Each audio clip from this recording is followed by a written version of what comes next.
తెలంగాణ ప్రభుత్వంతో ఆర్టీసీ కార్మికుల చర్చలు విఫలమయ్యాయి. దీంతో ఆర్టీసీ కార్మికులు రాష్ట్ర వ్యాప్తంగా సమ్మెకు దిగారు. తమ దీర్ఘకాలిక డిమాండ్లను పరిష్కరించాలని కోరుతూ ఆర్టీసీ కార్మిక సంఘాల జేఏసీ ఇచ్చిన పిలుపు మేరకు ఆర్టీసీ కార్మికులు ఈ సమ్మె కొనసాగిస్తున్నారు. తెలంగాణ ప్రభుత్వంతో జేఏసీ నేతలు జరిపిన చర్చలు ఎలాంటి ఫలితాన్ని ఇవ్వకపోవడంతో కార్మికులు ఈ సమ్మెకు మొగ్గు చూపారు. ఆర్టీసీని ప్రభుత్వంతో పూర్తి స్థాయిలో విలీనం చేయడం, పీఆర్సీ బకాయిల చెల్లింపు, ఉద్యోగ భద్రత, కొత్త బస్సుల కొనుగోలు వంటి 32 డిమాండ్లపై జేఏసీ పట్టుబట్టింది. రవాణా శాఖ మంత్రి పొన్నం ప్రభాకర్ ఇతర అధికారులతో జరిగిన భేటీలో ప్రభుత్వం సానుకూల హామీ ఇవ్వలేదని జేఏసీ చైర్మన్ ఈదురు వెంకన్న ప్రకటించారు. ప్రభుత్వ వైఖరికి నిరసనగా ఏప్రిల్ 22వ తేదీ మొదటి షిఫ్ట్ నుంచి బస్సులను డిపోలకే పరిమితం చేయాలని కార్మికులకు పిలుపునిచ్చారు. ఈ సమ్మె కారణంగా రాష్ట్ర వ్యాప్తంగా సుమారు 6,000 బస్సులు రోడ్డెక్కే అవకాశం లేదు.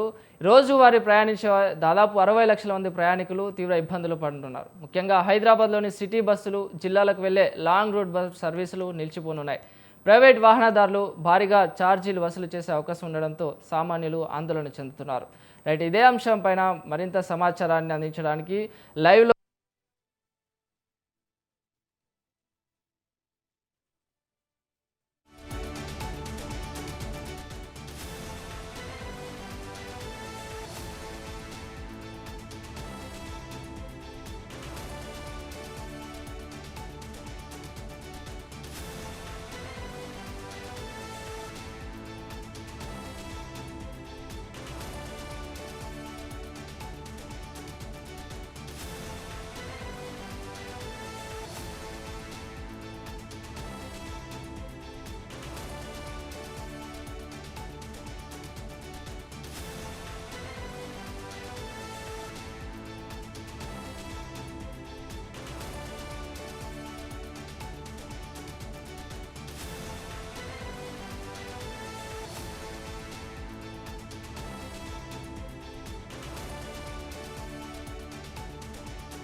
తెలంగాణ ప్రభుత్వంతో ఆర్టీసీ కార్మికుల చర్చలు విఫలమయ్యాయి. దీంతో ఆర్టీసీ కార్మికులు రాష్ట్ర వ్యాప్తంగా సమ్మెకు దిగారు. తమ దీర్ఘకాలిక డిమాండ్లను పరిష్కరించాలని కోరుతూ ఆర్టీసీ కార్మిక సంఘాల జేఏసీ ఇచ్చిన పిలుపు మేరకు ఆర్టీసీ కార్మికులు ఈ సమ్మె కొనసాగిస్తున్నారు. తెలంగాణ ప్రభుత్వంతో జేఏసీ నేతలు జరిపిన చర్చలు ఎలాంటి ఫలితాన్ని ఇవ్వకపోవడంతో కార్మికులు ఈ సమ్మెకు మొగ్గు చూపారు. రైట్, ఇదే అంశంపైన మరింత సమాచారాన్ని అందించడానికి వరంగల్ నుంచి శ్రీనివాస్ ఉన్నారు, లైవ్లో అందిస్తారు మరింత సమాచారాన్ని. శ్రీనివాస్. రైట్, ఏదైతే ఈ రోజు తెలంగాణ రాష్ట్ర వ్యాప్తంగా అయితే ఆర్టీసీ సమ్మె సైలెంట్ అయితే పిలుపునియడం జరిగింది. దాని నేపథ్యంలో ప్రయాణికులు కానీ ఎక్కడెక్కడ ఆర్టీసీ బస్సులు అయితే నిలిచిపోయినాయి. కొన్ని ప్రైవేట్ వాహనాలు మాత్రం ఆర్టీసీ డ్రైవర్లని ప్రైవేట్ వ్యక్తులను పెట్టయితే నడిపేయడం ఈ రోజు ప్రజలకు అంటే ప్రయాణికులకు ఎటువంటి ఇబ్బంది లేకుండా అయితే బస్సులు అయితే నడపడం జరుగుతుంది. వరంగల్ ఉమ్మడి జిల్లా వ్యాప్తంగా 9 డిపోలు ఉన్నాయి. 9 డిపోల నుండి చాలా మంది అందరూ కూడా డ్రైవర్లు సమ్మె బాట పడడంతో ప్రైవేట్ వాహనాలు అంటే ఎయిర్ బస్సులు ఏదైతే ఆర్టీసీ ముందుగానే అద్దె తీసుకుందో ఆ బస్సుల నుంచి ఈ రోజు రవాణా కొనసాగించుకుంటూ ప్రయాణికులకు ఎక్కడ కూడా ఇబ్బంది లేకుండా నడిపే పరిస్థితి నెలకొంది. దీంతో పాటు ప్రయాణికులు ఆర్టీసీ యాజమాన్యం తోటి ఇటు ఆర్టీసీ కండక్టర్ కానీ డ్రైవర్లు కానీ వాళ్ళ డిమాండ్స్ అయితే ఏదైతే ఉన్నాయో వాళ్ళకు ఏకరు పెట్టేస్తే అక్కడ చర్చలు విఫలమైన పరిస్థితి నెలకొంది.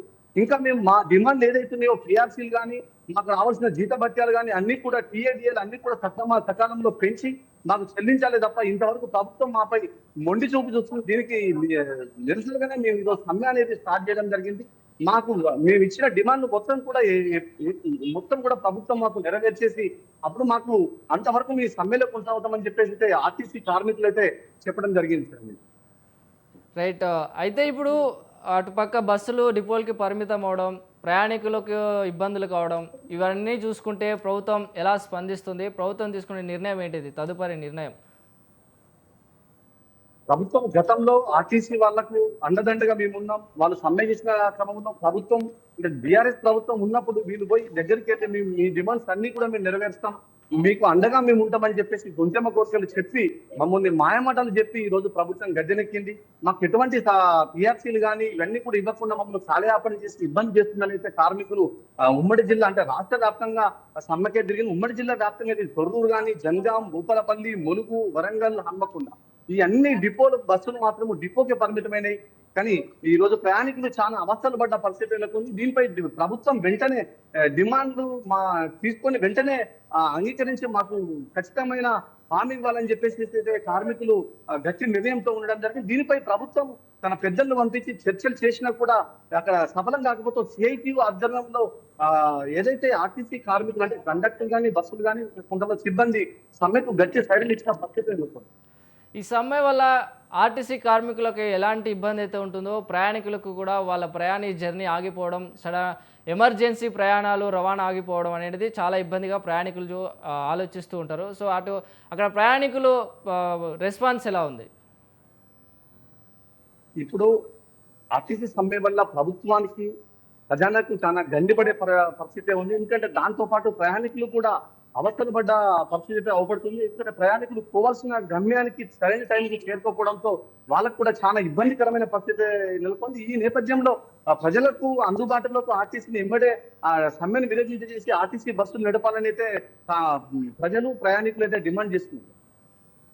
Right, thank you Srinivas.